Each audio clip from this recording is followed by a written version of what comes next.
Today's video, we're going to be talking about lash lengths and how to offer your clients the best lengths for them.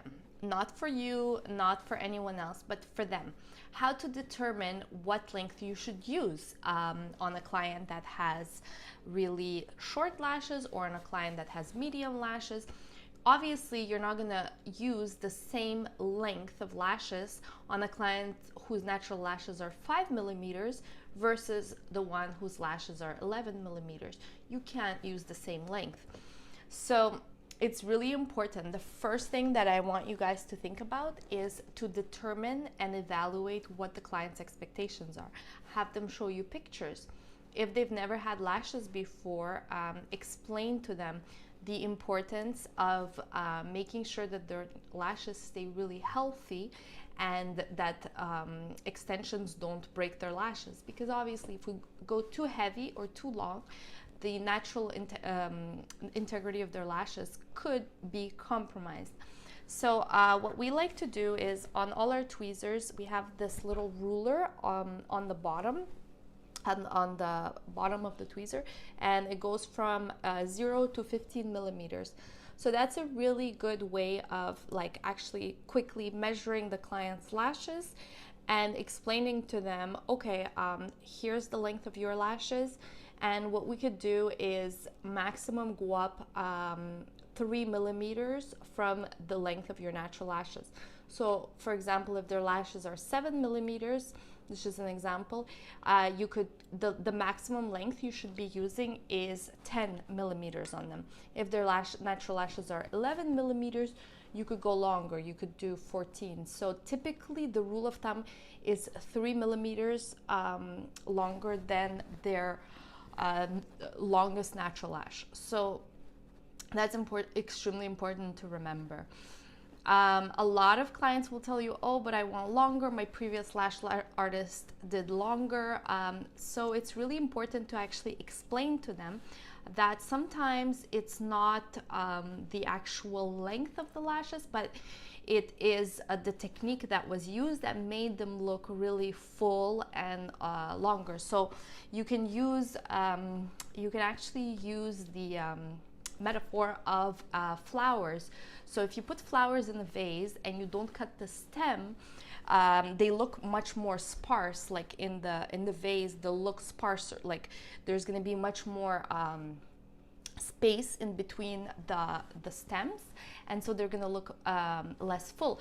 But if you cut the bottom of the stem of the flowers, they're going to all look close together and kind of bunched up, and they're going to look much fuller. It's going to look like there's more of them. They're going to look fuller, even though now the bouquet is actually shorter. So it's kind of like a metaphor, and you can explain that to your clients the same way when you're applying lash extensions. Sometimes if what they want is a really full look, length is not necessarily the way to go. Sometimes what you could do is just give them a little bit of a shorter but fuller look. So that can be accomplished by using larger fans. So by larger, I mean like you can use, instead of a classic, you could do a 3D, a 4D, or like even a 6D.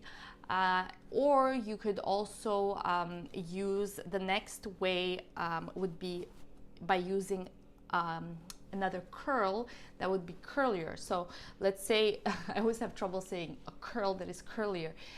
It's a tongue twister. So if you use like a B curl, for example, normally, you can go for a C curl or even a D curl or a CC curl, anything that is a little bit more curly than the previous curl that the client was used to using. And so what's going to happen is that the curl is going to be more curly, and it's going to give the illusion, the tighter curl is going to give the illusion that they have longer lashes, because they're just going to kind of look fuller. So yeah, so basically that would be really, really good, and it's a good way of giving the client a nice lift.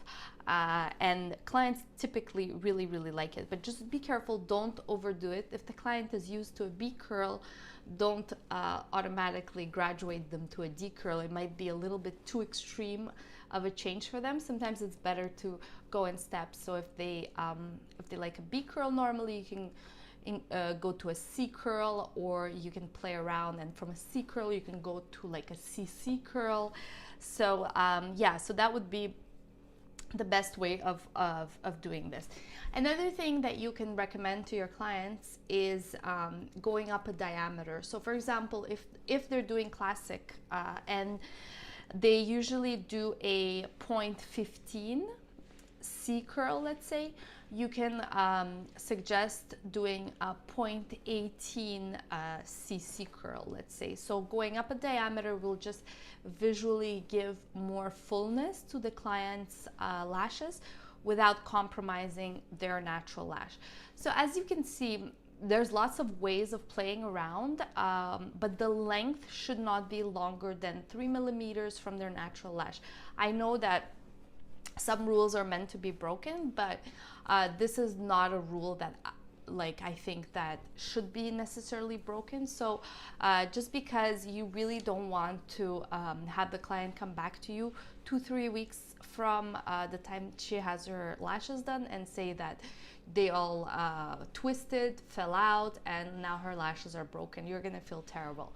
So it's much better to just play around with the diameter, the curl, or the actual thickness of the lashes. Give them more volume that way, and that's going to be much more a little bit more safe.